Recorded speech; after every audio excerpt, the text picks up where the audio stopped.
Hello everyone, I am Erica Lopez Tigrasha from BSHM1B, and today I am going to briefly discuss the idea of understanding the self in different perspectives.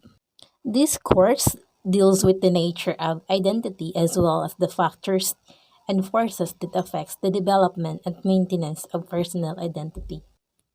These are the four perspectives of understanding the self. The first one is philosophical, second one is sociological, and the third one is anthropological, and the last one is psychological.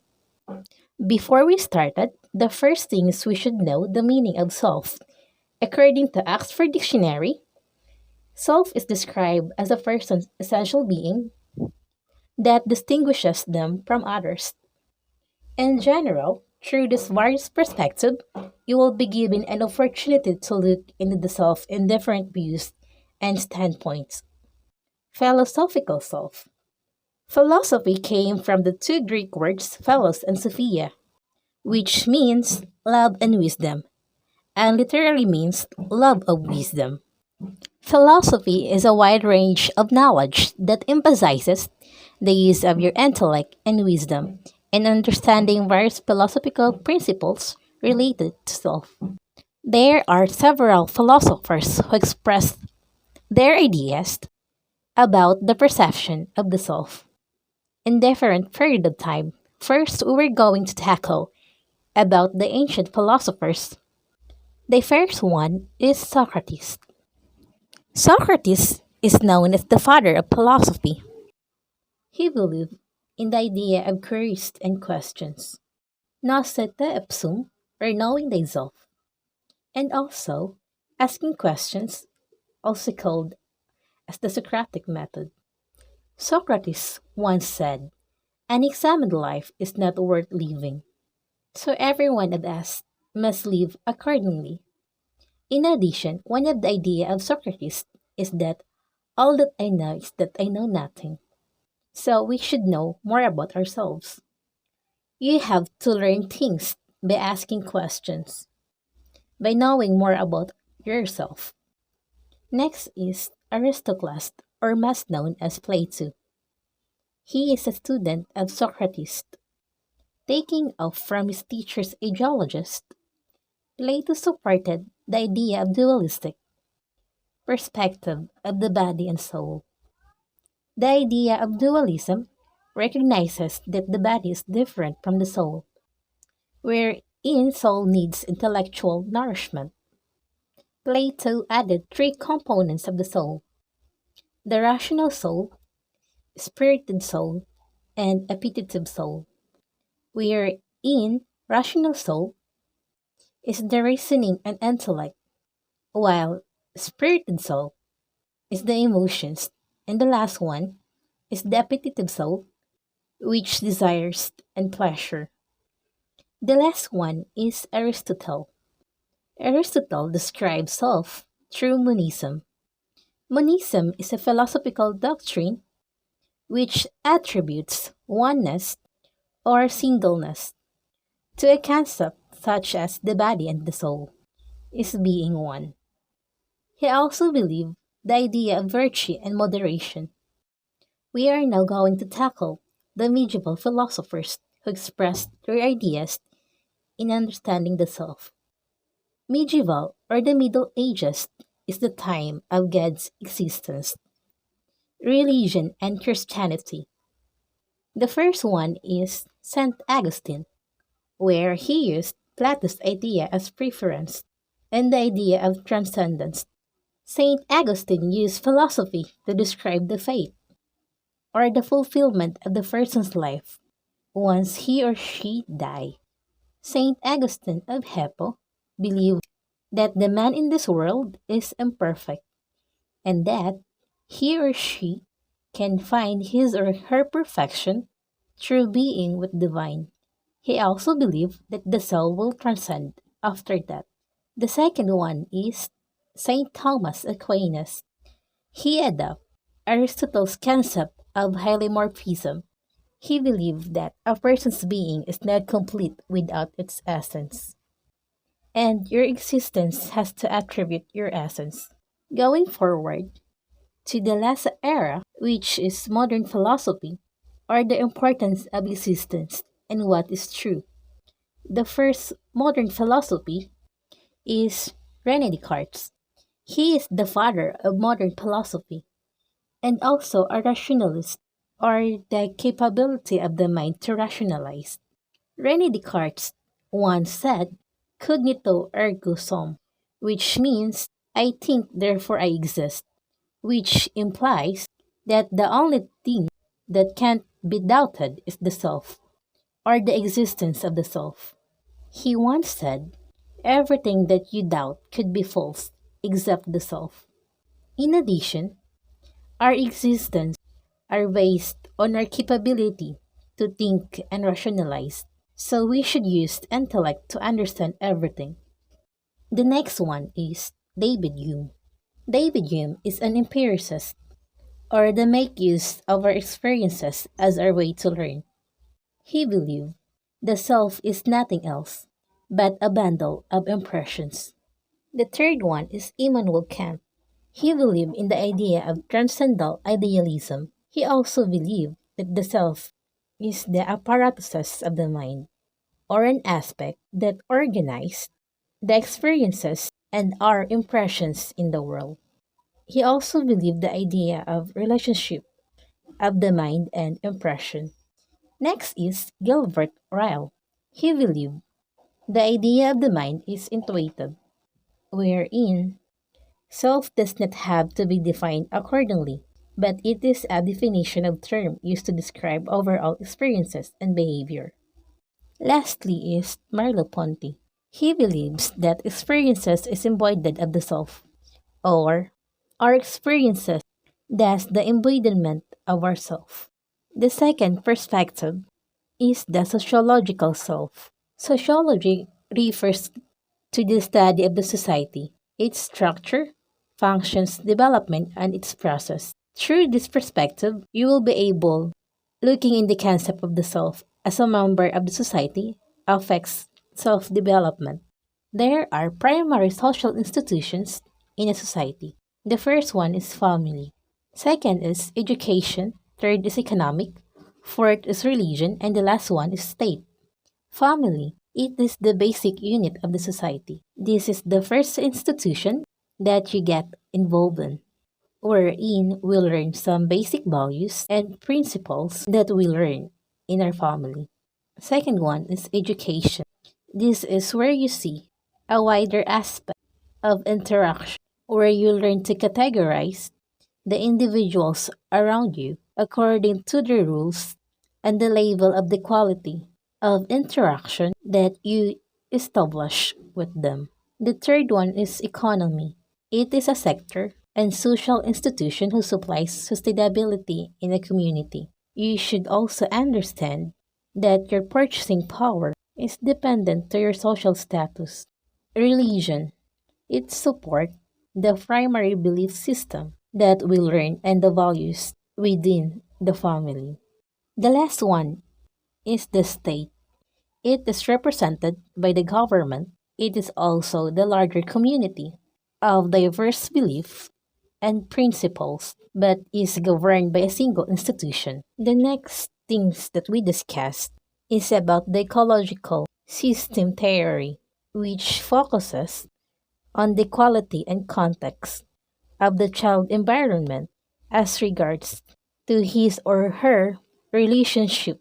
The first one is microsystem, the smallest and the most immediate environment in which the child lives in, such as home, community, and school. The second one is mesosystem. It is the relationship between the microsystem, such as the family and the school. This means that your family is related to your experiences. The third one is the exosystem. It is the relationship that may exist between two or more settings, one of which may not contain the developing child but may indirectly affect him or her. The next one is macrosystem. It is the largest system that contains all the distant people and places that significantly affecting the child, such as cultural patterns, values, dominant beliefs, and ideas, political, and also economic system. The last one is the chronosystem. It is the transitions in one's lifespan may also be a socio-historical context that may influence a person.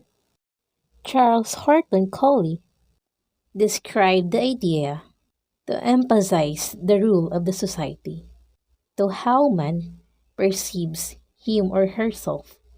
Based on his concept, you see yourself in a way you think others see you.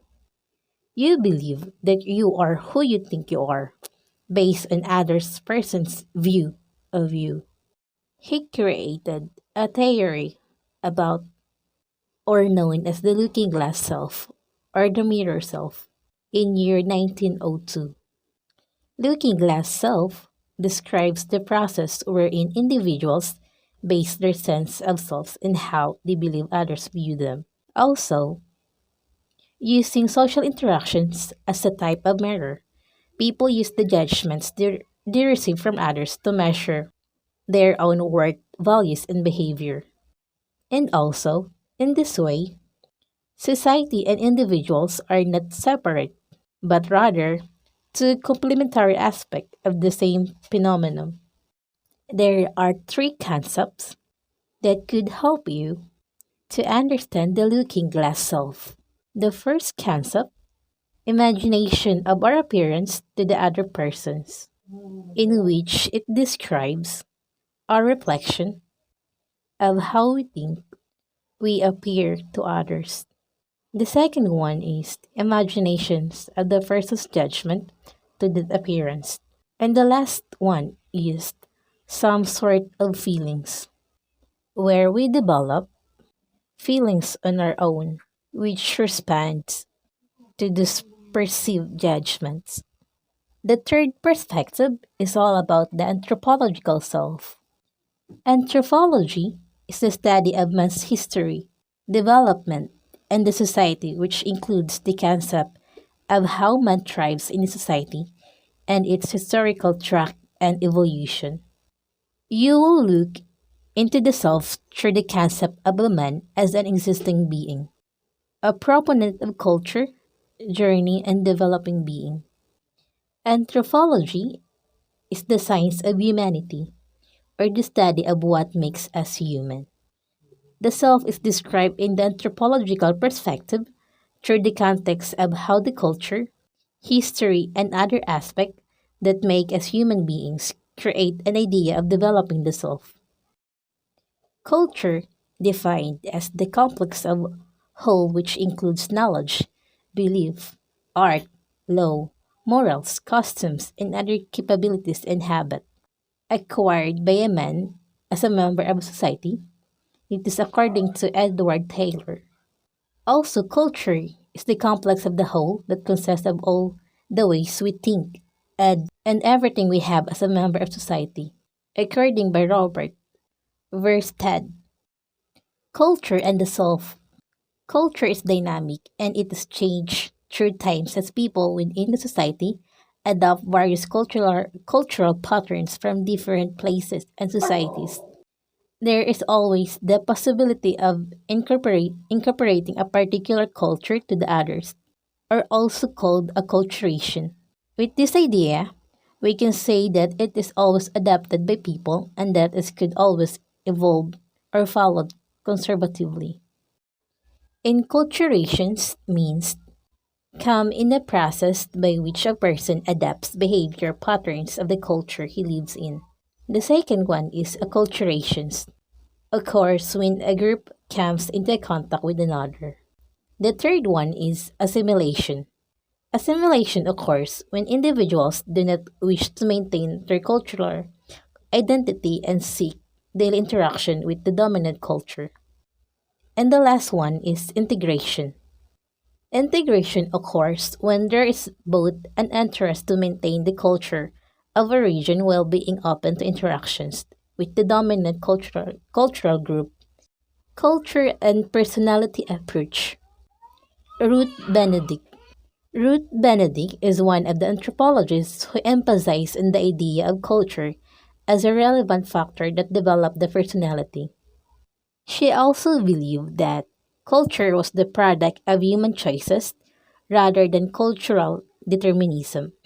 The point of Benedict lead to the national characteristics, which refers to the perception that each culture has a model personality type and most members share aspect of this. Now, example of this is Filipinos have hiya or utang na loob and pakikisama. Now, the last perspective is the psychological perspective. Psychology is referred to the study of behavior and how it is affected by various factors. In this perspective, you will understand more about yourself if you look into how people behave in different circumstances and determining the factors that can cause such behavior. Also, one's personality, characteristics, and attitudes are also due to the existing factors. Sigmund Freud and his psychoanalytic theory. Sigmund Freud is the father of psychoanalysis, or go deeper in knowing yourself based on how you are as a person. Freud developed the psychosexual stage of development. The first stage is the oral stage. In oral stage, the age range is infancy to 2 years old, or the tongue sucking, and mouth is the most crucial part for survival. The second stage is anal stage, age range 2 to 3 years old. Anus is the erogenous zone. In phallic stage, age range is 3 to 5 years old. Genitals are the most sensitive part. The fourth stage is latency stage. Age range is 6 years old to puberty, where children starts to build a relationship to his or her peers. And the last stage is the genital stage. Age range is puberty onwards.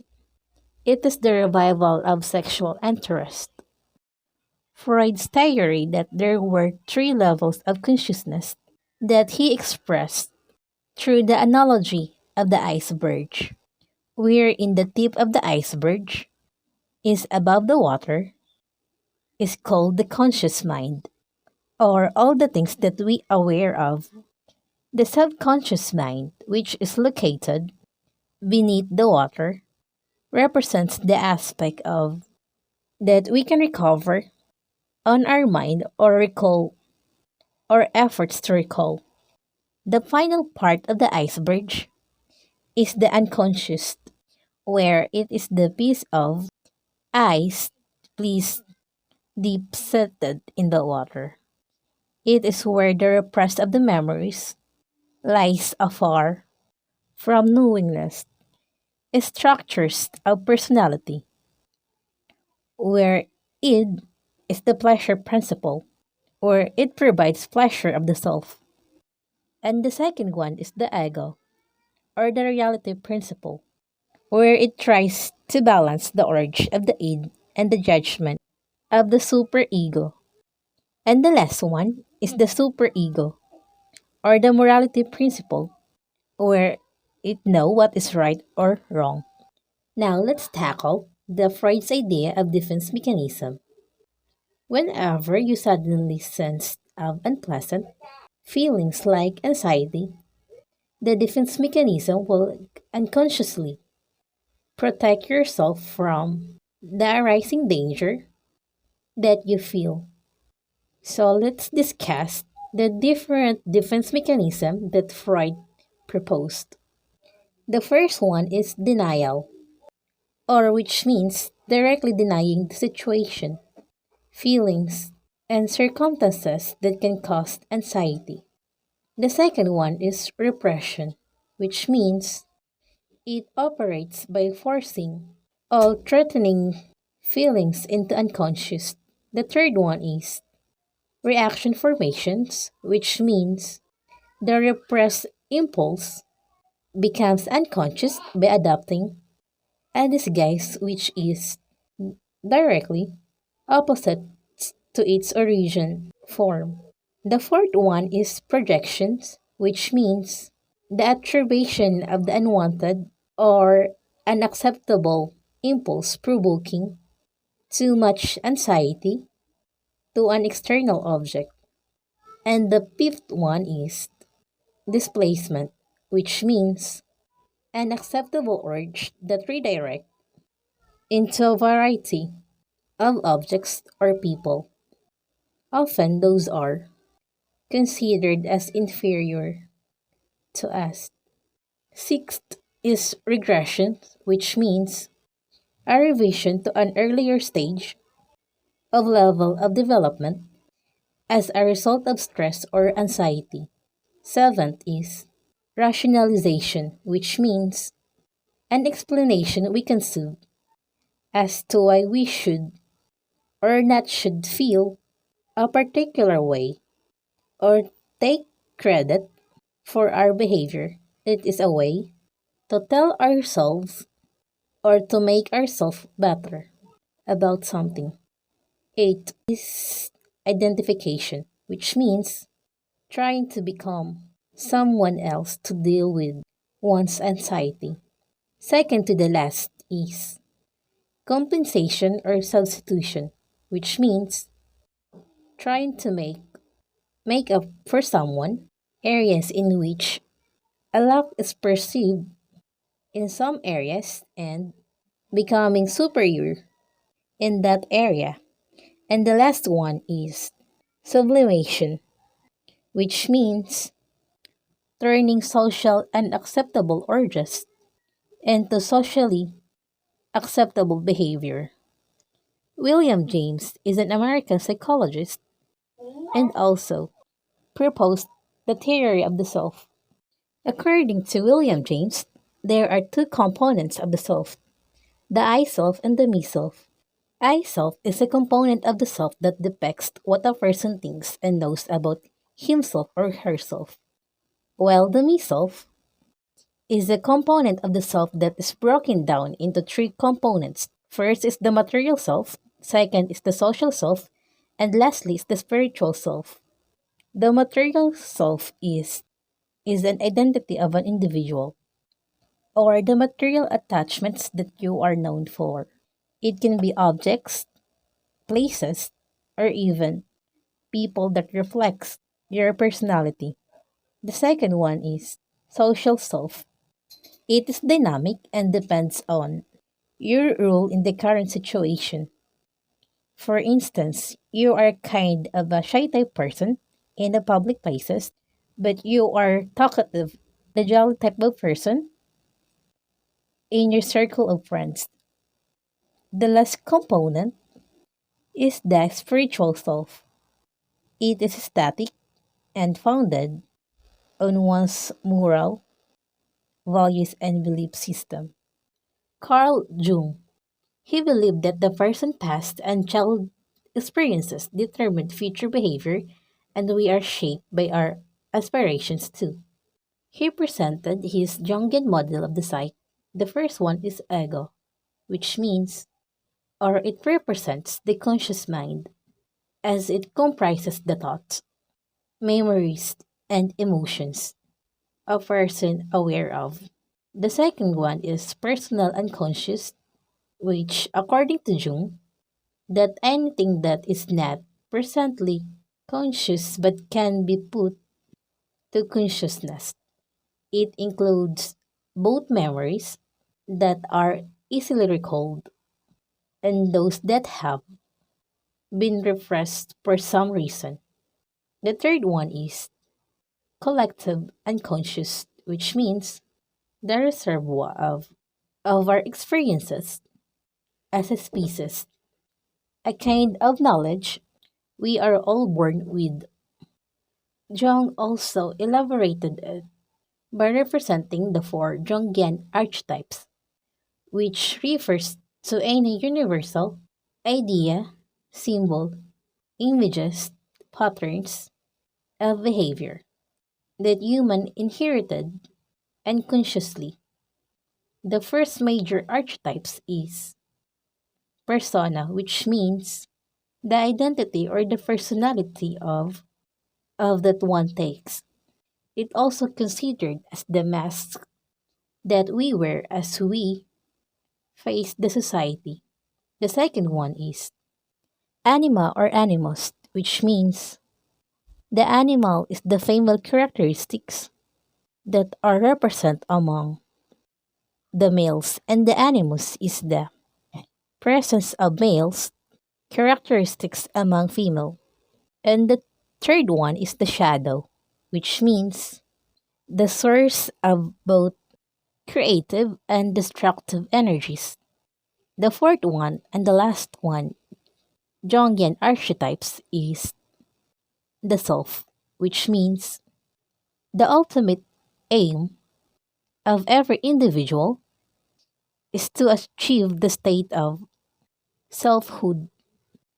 Albert Bandura believed that through our human agency, we humans are proactive agents of experiences. Human agency play a great role in our self-development, adaptation, and self-renewal. Albert Bandura presented the features of human agencies. The first one is the intention, second is self-forethought, and the third one is self-reactiveness, and the fourth one is self-reflectiveness. Next is David Lester. He presented the multiple selves versus unified self, where multiple selves stands for a construction of multiple selves depending on different rules and relationships, while unified self is the integration of the selves into one. The last one is Donald Winnicott. He presented the idea of true self and false self, which, according to him, true self is our behavior without worrying about pleasing other people, while the false self is our behavior according to the demands of external reality. Lastly, he elaborated the functions of the false self. The first function of the false self is to protect the true self. The second one is to be accepted socially. And the last one, to fit in a social group. Thanks for watching. Hope that you learned something about understanding the self. Get blessed.